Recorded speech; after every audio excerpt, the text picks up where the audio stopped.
Dear student, welcome. SDD1 RCC की class में आपका स्वागत है। हम 5th सेमेस्टर के लिए SDD1 RCC डिज़ाइन का चैप्टर पढ़ रहे हैं।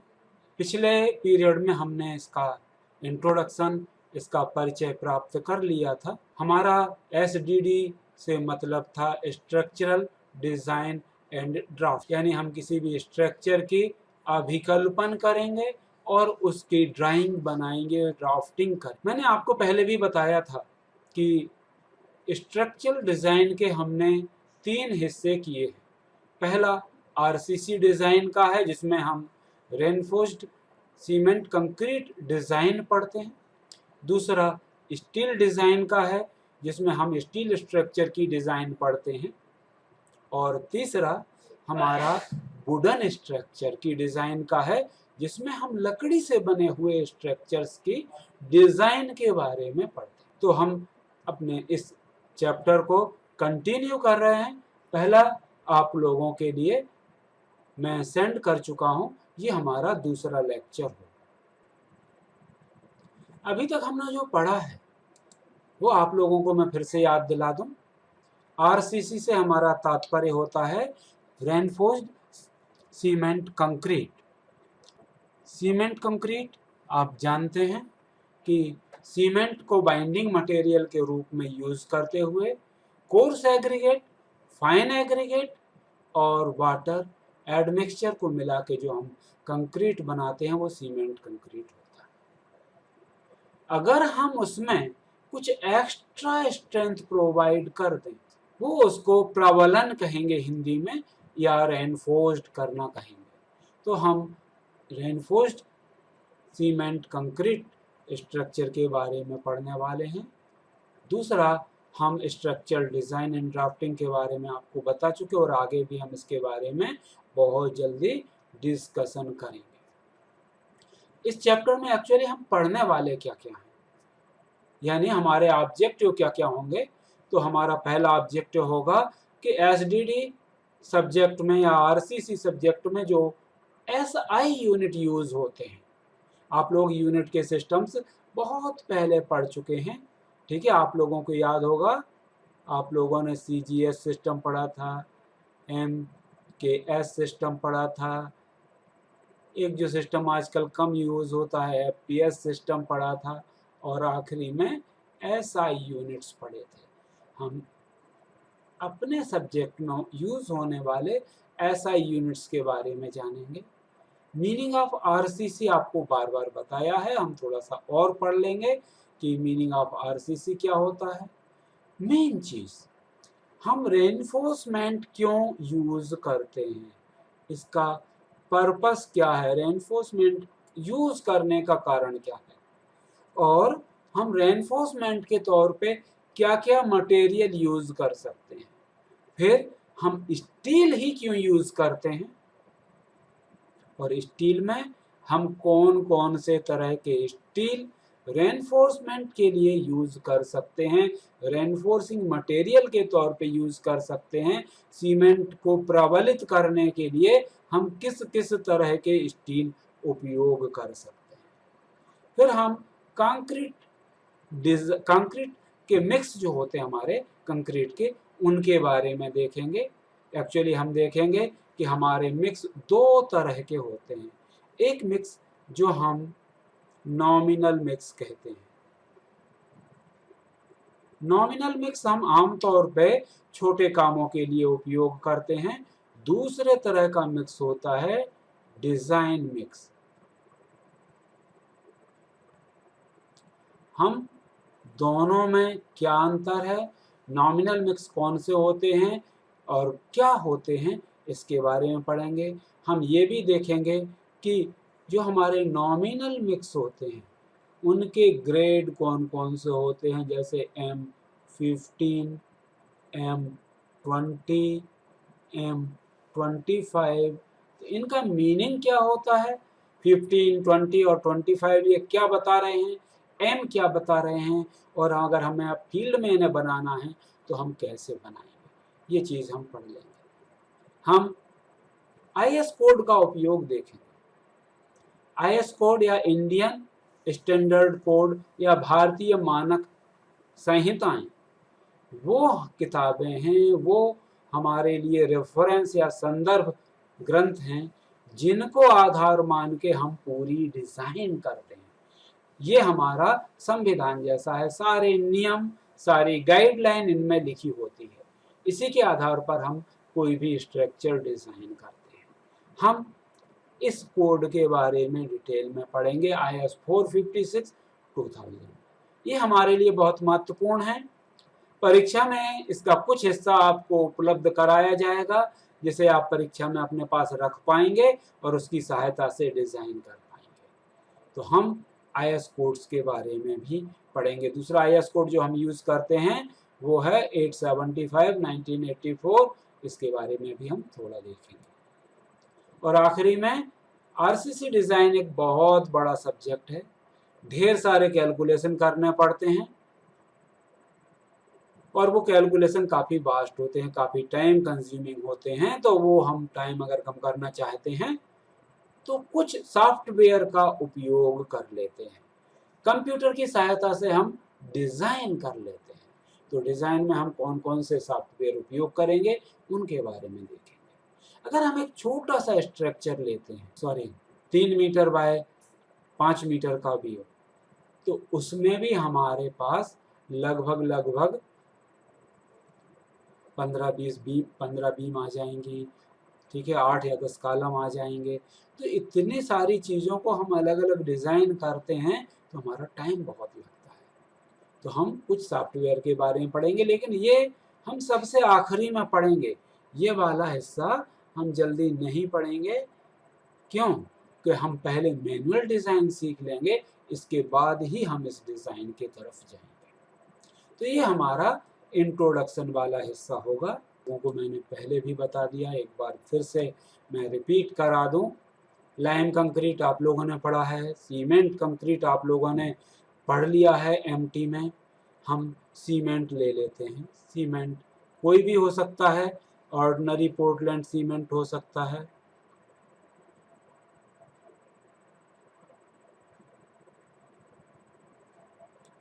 PPC हो सकता है, पजवलाना पोर्टलैंड सीमेंट, या कोई स्पेशल तरह का सीमेंट हो सकता है जिससे कि हमें कंक्रीट बनाना है। सीमेंट हमारा बाइंडिंग मटेरियल का वर्क करेगा।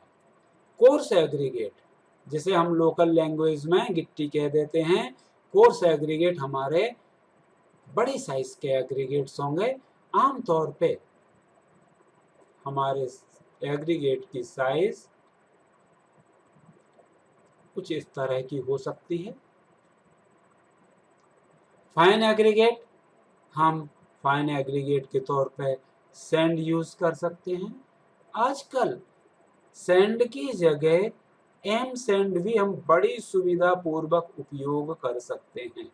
एम सैंड से हमारा तात्पर्य होता है मशीन्ड सैंड, यानी जो हम एग्रीगेट को फाइनली ग्राइंड कर लेते हैं, उसके बाद डस्ट, विदाउट डस्ट जो हमें एग्रीगेट मिलता है वो हमारा फाइन एग्रीगेट के तौर पे यूज कर सकते हैं।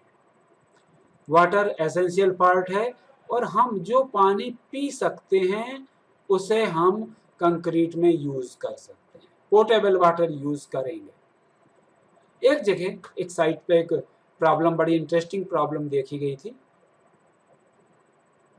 वहां पे एक नाला जा रहा था, पानी का वही साधन उन्हें दिखाई दिया हमारे मिस्त्री को, तो उसने कंक्रीट में मिक्सिंग के टाइम पे उसी पानी का यूज़ किया, छत ढाली। आमतौर पे जैसे सेंटरिंग निकालते हैं उस तरह से सेंटरिंग निकालने की कोशिश की तो वो छत गिर गई। इन्वेस्टिगेशन किया गया तो पाया कि जो पानी आ रहा था वो एक शक्कर की फैक्ट्री से निकल के आ रहा था, यानी उसमें शक्कर का काफ़ी बड़ा अंश था, जिस कारण से सीमेंट की सेटिंग नहीं हो पाई थी, सीमेंट स्ट्रेंथ गेन नहीं कर पाया था और हमारा छत गिर गया था। तो हम वही पानी उपयोग करेंगे जो पीने लायक पानी हो, अदरवाइज हम पानी और यूज नहीं कर सकते। हम अगर समुद्र का खारा पानी यूज करते हैं तो साल्ट की वजह से हमें परेशानी आएगी।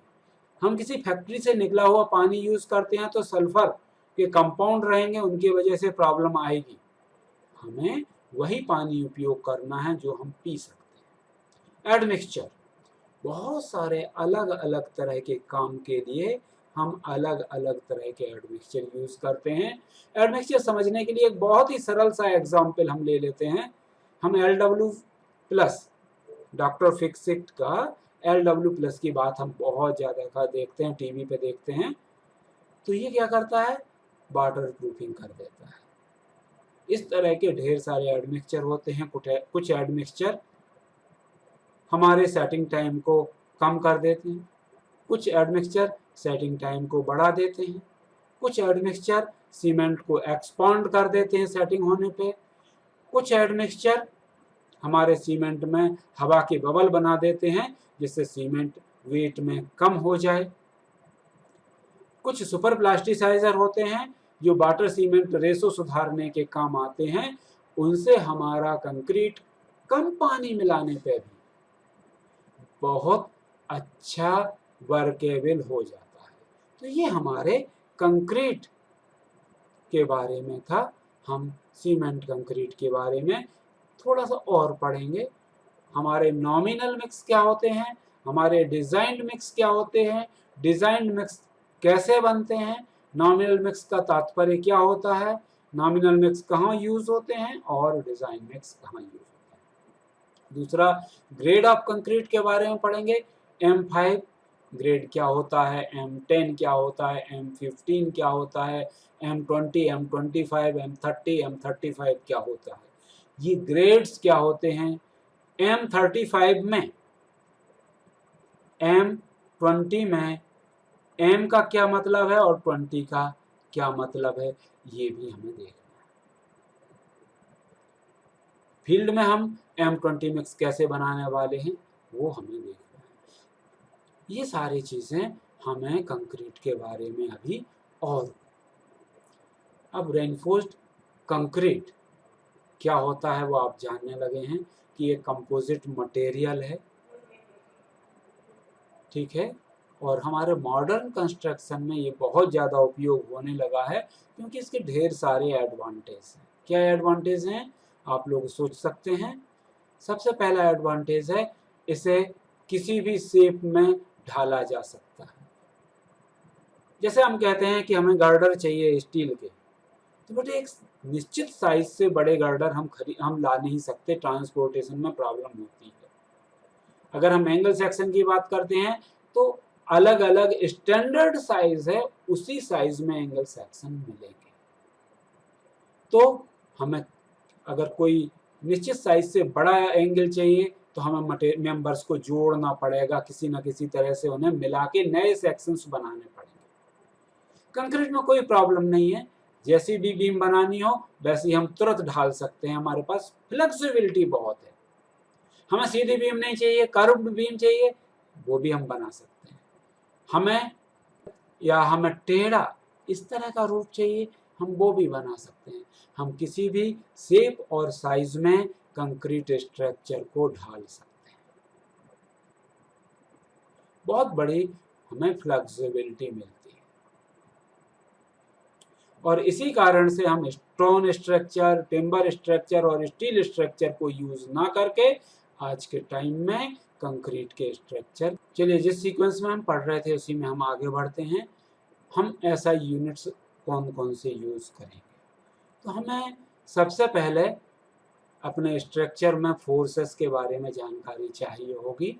तो फोर्स का हमारा जो यूनिट होगा वो हमारा न्यूटन, लेकिन न्यूटन यूनिट काफ़ी छोटा हो जाता है तो हम किलो न्यूटन का यूज़ करेंगे।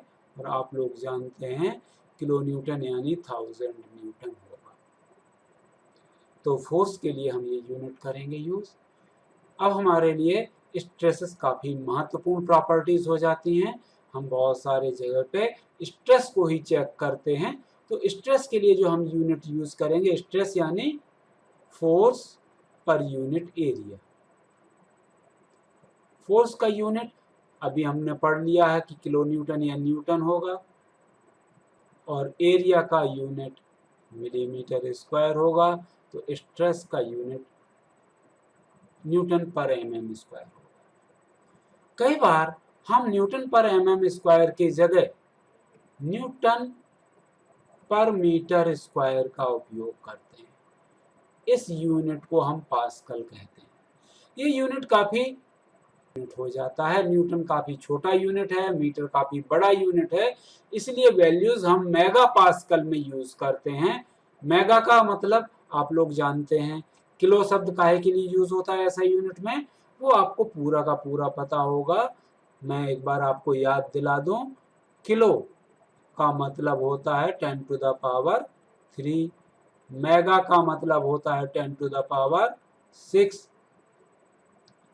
गीगा का मतलब होता है 10 टू द पावर 9। उसी तरह से मिलीमीटर का अर्थ होता है 10 टू द पावर -3, माइक्रोमीटर का मतलब होता है 10 टू द पावर -6, नैनोमीटर का मतलब होता है 10 टू द पावर -9, पिको का मतलब होता है 10 टू द पावर -12 और फेमटो का मतलब होता है 10 टू द पावर -15। तो बेटे इनसे आपको सारी चीजें शब्द के साथ ही समझ में आ जानी चाहिए। मैं फिर से एक बार याद दिला दूं, kilo 10 to the power 3, mega 10 to the power 6, giga 10 to the power 9 और टेरा 10 टू द पावर 12 होता है। तो स्ट्रेस के लिए जो अब हम यूनिट यूज करेंगे वो हमारे यूनिट मेगा पास्कल भी और न्यूटन पर mm स्क्वायर भी। संयोग से ये दोनों यूनिट की न्यूमेरिकल वैल्यू बराबर होती है तो कन्वर्सन में कोई प्रॉब्लम नहीं है। जैसे कि किसी कंक्रीट की कंप्रेसिव स्ट्रेंथ 20 न्यूटन पर mm स्क्वायर है तो इसे ही हम कहेंगे 20 MPa, 20 मेगा पास्कल। इसमें ज़्यादा हमें कन्वर्सन की ज़रूरत नहीं। स्ट्रेन का कोई यूनिट नहीं होता है, ये आप लोग जानते हैं। क्यों? स्ट्रेन की परिभाषा क्या होती है? स्ट्रेन की परिभाषा होती है change in length over actual length, लंबाई में परिवर्तन और ओरिजिनल लंबाई या मूल लंबाई का अनुपात। तो इसका कोई यूनिट नहीं होता। मॉडुलस ऑफ इलास्टिसिटी, जो स्ट्रेस का यूनिट होता है वही मॉडुलस ऑफ इलास्टिसिटी। महत्वपूर्ण क्वेश्चन आपको वाइवा में हमेशा पूछा जाएगा कि हम रेनफोर्समेंट क्यों उपयोग करते हैं, क्या जरूरत है रेनफोर्समेंट यूज करने की। तो हम जानते हैं कि हमारा जो कंक्रीट है ये कंप्रेशन में बहुत मजबूत होता है, लेकिन टेंशन में ये काफी कमजोर होता है। कंक्रीट एक ब्रिटल मटेरियल है, जो भंगुर मटेरियल है, जिसकी कंप्रेसिव स्ट्रेंथ बहुत अच्छी होती है लेकिन टेंसाइल स्ट्रेंथ बहुत कम हो। इस कारण से हमें कंक्रीट को टेंशन में, शियर में, टॉर्सन में या जहाँ पे भी वो कमजोर है वहाँ पे अगर मजबूती देनी है तो वहाँ के लिए हमें कुछ और मटेरियल यूज करना पड़ेगा। कंक्रीट की स्ट्रेंथ को बढ़ाने के लिए हम स्टील की रॉड, वायर, जाली, मैश या केबल का उपयोग कर सकते हैं। इससे हमारे कंक्रीट की स्ट्रेंथ बढ़ जाती है। ये जो मटेरियल हम यूज करेंगे ये रिबार कहलाता है। अब सवाल ये है कि हम केवल स्टील ही यूज कर सकते हैं या स्टील के अलावा कुछ और भी यूज कर सकते हैं, या स्टील ही यूज क्यों करते हैं? तो बड़ा सिंपल सा इसका आंसर है कि हमारा कंक्रीट ब्रिटल मटेरियल था, भंगुर मटेरियल था। स्टील एक डक्टाइल मटेरियल है या तन्य मटेरियल है, इसको खींचा जा सकता है, इसलिए दोनों का कॉम्बिनेशन हमारे लिए बहुत अच्छा होता है और स्टील रॉड हमारे लिए बहुत अच्छी होती है। लेकिन हम अकेला स्टील ही यूज नहीं कर सकते, इसके जगह पे हम बांस की खपच्चियां भी उपयोग कर सकते हैं। बैम्बू ट्री के पार्ट्स यूज किए जा सकते हैं, उनमें भी टेंसाइल स्ट्रेंथ अच्छी होती है, लेकिन कुछ प्रॉब्लम्स हैं, जैसे कि वो उसकी लाइफ कम होती है, 10-15 साल में वो खराब हो जाएगा, जबकि स्टील 100 साल तक चल सकता है। उसकी टेंसाइल स्ट्रेंथ काफ़ी कम होती है, स्टील की टेंसाइल स्ट्रेंथ बहुत ज़्यादा होती है रिलेटिवली, इसलिए हम इसका उपयोग कर लेते हैं। स्टील में बहुत ही अच्छी बाइंडिंग होती है कंक्रीट के साथ में। आप लोगों ने देखा होगा स्टील के रॉड के ऊपर प्रोजेक्शंस बने हुए होते हैं इस तरह के। ये प्रोजेक्शन कंक्रीट और स्टील के बीच में बाइंडिंग पैदा कर देते हैं। इनके कारण कंक्रीट और स्टील के बीच में कोई स्लिप नहीं होती है, तो इस कारण से स्टील का प्रयोग करना ज़्यादा सुविधाजनक है। थर्मल एक्सपांशन कोफिशिएंट या तापीय प्रसार गुणांक स्टील और कंक्रीट दोनों के लिए बिल्कुल एक जैसा होता है। तो अगर हम स्टील का उपयोग कंक्रीट में करते हैं तो दोनों में असमान प्रसार नहीं होगा और हमारे लिए दोनों का परफेक्ट बॉन्ड मिलेगा। टेम्परेचर के साथ ये टूटेगा नहीं। और जो चीज जितने ज्यादा मजबूत होगी वो उतनी कम उपयोग करनी होगी। स्टील काफी मजबूत होता है, इसलिए इसके कम सरिये, कम एरिया ऑफ क्रॉस सेक्शन से भी हमें बहुत अच्छी स्ट्रेंथ मिल जाएगी।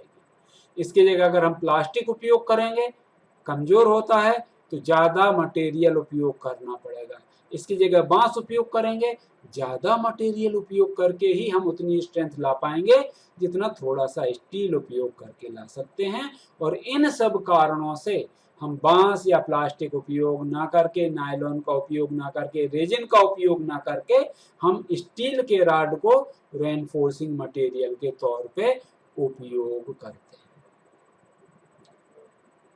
बेटे, डिजाइन के कुछ फिक्स मेथड हैं। उन मेथड के आधार पर ही, उन थ्योरीज के आधार पर ही हम किसी भी स्ट्रक्चर की डिजाइन करते हैं। स्ट्रक्चर डिजाइन के 3 एस्पेक्ट होते हैं। पहला, हमें सेफ्टी चाहिए। हम जिस पर्पस के लिए अपना स्ट्रक्चर बना रहे हैं वो पर्पस पूरा हो जाए और सुरक्षित रूप से पूरा हो जाए। दूसरा, हमें इकोनॉमी चाहिए। हम अगर स्ट्रक्चर बना रहे हैं तो हमें अनावश्यक रूप से मटेरियल या मनी खर्च ना करना पड़े। इन 3 चीज़ों को ध्यान में रखते हुए हमारे अलग अलग समय पे अलग अलग विचारों के साथ 3 विधियां बनाई गई। सबसे पुरानी विधि वर्किंग स्ट्रेस मेथड है, दूसरी विधि अल्टीमेट लोड मेथड है और तीसरी विधि लिमिट स्टेट मेथड है। वर्किंग स्ट्रेस मेथड में हम वर्किंग स्ट्रेस कैलकुलेट करते हैं पहले, और वर्किंग स्ट्रेस के बेस पे ही हम पूरा स्ट्रक्चर डिजाइन करते हैं। वर्किंग स्ट्रेस क्या होते हैं? हमारा जो अल्टीमेट स्ट्रेस है उसमें अगर हम एक फैक्टर ऑफ सेफ्टी से डिवाइड कर दें तो जो स्ट्रेस आते हैं वो वर्किंग स्ट्रेस होते हैं। क्यों जरूरत होती है वर्किंग स्ट्रेस की, अभी हम पढ़ लेंगे। दूसरी मेथड अल्टीमेट लोड मेथड है, अभी हम डिटेल में इनके बारे में पढ़ेंगे। इसमें हम स्ट्रेसेस को ओरिजिनल वैल्यू पर रखते हैं, लोड को एक फैक्टर से मल्टीप्लाई करते हैं जिसे लोड फैक्टर कहते हैं, और हम फैक्टर्ड लोड निकाल के फिर कैलकुलेशन करते हैं। इन दोनों विधियों के लाभ को इकट्ठा करके हमने ये तीसरी विधि बनाई है जो आज उपयोग होती है और जिसका नाम लिमिट स्टेट मेथड है। अभी हम इनके बारे में, ये हमारा एक छोटा सा इंट्रोडक्शन था एसडीडी डिजाइन का। हम अगले चैप्टर में कुछ और चीजें देखेंगे और हम मैकेनिक्स ऑफ स्ट्रक्चर वाला जो हिस्सा है जिसमें हमें फिक्स्ड बीम और कंटिन्यूअस बीम पढ़नी है, हम उसे कंटिन्यू करेंगे। Thank you.